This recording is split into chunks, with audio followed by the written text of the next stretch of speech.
Big Jones, the Juggernaut. What is going on, everybody? Welcome back to Unleashed for another episode on the night shift. Hope everybody out there is having a great day. I want to jump right into it tonight. So we just got back from our trip, from our 10th anniversary trip, a couple of weeks ago. Well, no, like 1 week ago.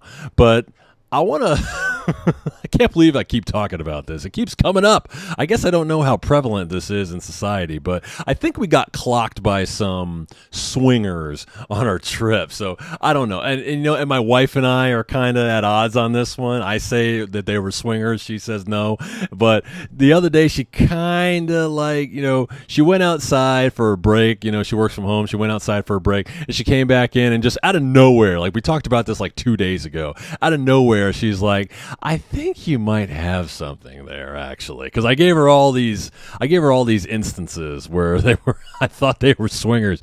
But let me just start at the beginning here. So we go to Miami. We get this beautiful hotel room. Incidentally, my man Fernando from the Mayfair House in Miami. If you're watching this right now, God bless you, man. We had a great time, and largely because of you. But anyway, so we're at this beautiful hotel in Miami. Hurricane Ian was storming through. We still got a chance to get out and see a lot of stuff, but we didn't get a chance to go. Like, I wanted to go to Little Havana. I wanted to go to a couple other places, but it was storming real bad. But luckily, this hotel was so goddamn gorgeous. We didn't really need to go too much else, to too many other places. We stayed in, watched TV, got room service, and just had a blast, So that was great. So one of the things that we did is there's this rooftop bar called Sip Sip. So we go upstairs and, we go check it out. Like the first day we were there, like, let's just go check it out, see what it looks like. So we go up there and it's beautiful. It's so nice, and there's a bar there and, drinks are a little pricey, but, we're on vacation. We don't care. We just care about going out and just seeing something new, new surroundings, just go check this place out. We didn't do it every night. We did it like 2 nights. So anyway, we go up there, and one thing I love about people from the South or the East Coast, I don't know, is Florida South or East? I feel it's more Southeast. I don't know. Anyway, but we go up there, and the thing I like most about people from this area of the country is that they like to talk. They like to socialize a little more than Californians. Californians, if you try to strike up a conversation with a Californian in an elevator, they're going to look at you like you're fucking crazy. Like if you just get on an elevator in California, just, there's 2 people on there and say, hey guys, how's it going? They're going to be like, what's this guy's problem?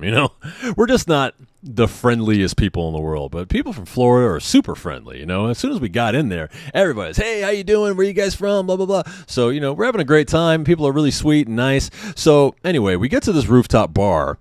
And like I said, it's beautiful, and we're just sitting out there having drinks. I got my little beach wear on, my little lounge wear. I'm in Miami, so I'm trying to look at the part. I got this little shirt on and my chest out, and my chain and everything. I'm trying to look like Miami, right? So anyway, make sure this is on. So anyway, we go in there and we order a drink, and there's these 2 people in there. I don't want to put them on blast in case they're watching, but there's 2 people in there. They're, maybe a little bit older than us. I think the guy was maybe in his early 50s, and the lady was a little, maybe a little younger, like 48, and they just sit down next to us and we just start chit-chatting, like he's talking to me about baseball, and I don't do small talk very well. I throw a lot of people off because I have a podcast and I'm sitting here running my mouth, but I don't do small talk very well. And one of the reasons is because I don't have a whole lot of interest, if you can believe that. I really don't. You sit here and talk about sports. I don't watch any sports. The only sports I watch are the Olympics. And, it's hard to have a conversation with a guy about track and field, about shot put and stuff like that. Those are the stuff I'm interested in, and that usually doesn't come up in conversation. But anyway, I'm trying to make small talk, and I'm just kind of listening, sipping at a beer, and I just start to notice this kind of shift.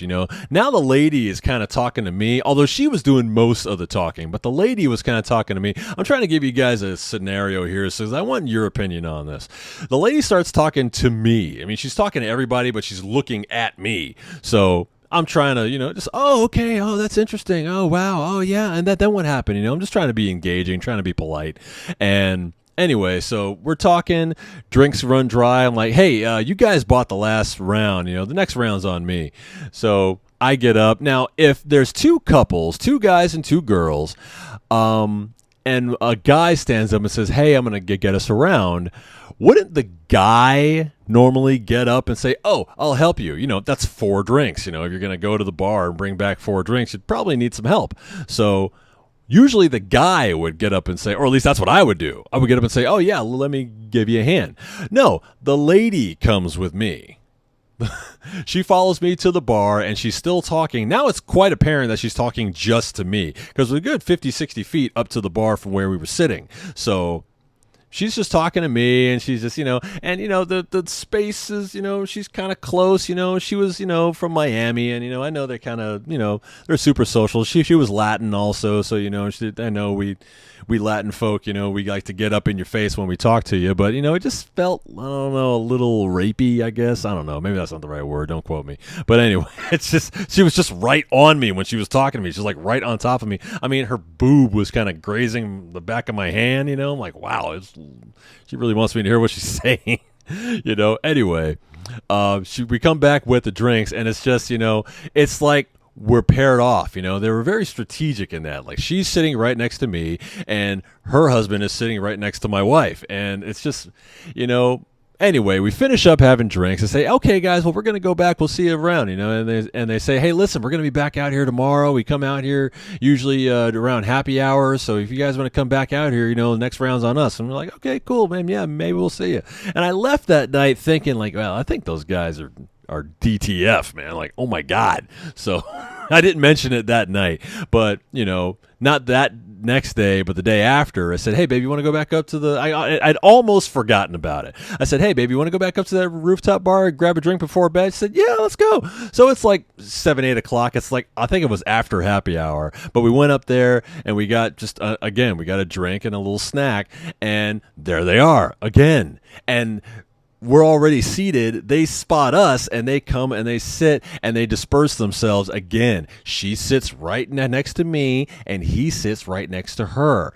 And they're just, again, she's talking mostly to me. I mean, her eyes are trained on me. She's talking to the group, and my wife and her are communicating back and forth, but it just feels like she's really on top of me. And I mean, I'm not the best at reading people. That's my wife. My wife reads people in an instant, which is why I'm surprised she didn't pick up on this. I mean, we went back to the room, and she said, "Oh, I think she thinks you're cute." And I'm like, "Yeah, I think she thinks more than that." So but again, we're sitting out there, it's late, and now here's where I think the tide kind of shifted. So it's, again, it's late. We weren't planning on staying out there very long, but we met them, and we ended up staying a lot longer than we meant to. So now it's like 10:30, We were planning on going back to the room way before that, watch TV, and, enjoy our drink and fall asleep, So...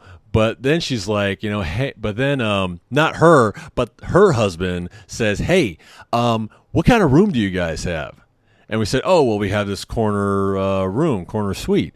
And he said, "Oh, nice. Yeah, we had that one last time. We got a room with the penthouse. It was whatever was one tier above ours. That's the room that they had." They said, "You should come and check it out. It's really great. We got this great view." And I'm like, I don't know. Just like, we don't want to be rude. They're very nice people. I want to emphasize that they're super kind, super nice. But now they're asking us to come to their room, and I'm just thinking to myself, like, what's going to happen when we go? Like, what if we get down there and just things start happening? And I'm like, what's going to happen? This is my 10th anniversary trip. I don't want to mess it up. So I'd actually had plans to take my wife down there. We had this big bathtub in the room, and I was actually going to, run a bath for her with some bubbles and maybe some champagne. I was going to have a little romantic night, but I think these two had other plans. So anyway, I forget how we got out of that. I think my wife said something like, "Oh, you know what? I think we're just going to turn in, and like, "Oh, okay, that's cool." They weren't offended or anything. They said, "Oh, okay, that's cool, And anyway, we didn't see them again for the rest of the trip, and it just felt very swingerish. I could be totally wrong. That's why you guys are here. I definitely would love to hear I would definitely love to hear you guys spit on that situation, man. Again, this lady is right on top of me. I'm standing at the bar, and I feel her boob on the back of my hand, and it's like, this lady is right on top of me, just yammering in my ear. It definitely felt like she was DTF. I don't know. I haven't been in the dating scene in a very long time. I don't know if you consider swinging dating. I mean, it kind of feels like it. I don't know. Maybe just skipping all the talking and getting right to it, but I don't know. Any of you guys are in that community, let me know. Is that how you guys hunt in society? Is that how you swinger couples get the job done? Do you guys, find, traveling couples and just try to put the mojo on them, put the charm on them? Let me know what you guys do. Like, share, and subscribe to BJBL Unleashed on YouTube. Follow me on Instagram while you're at it. And if you guys want to swing with us, stay tuned for the next episode of Unleashed.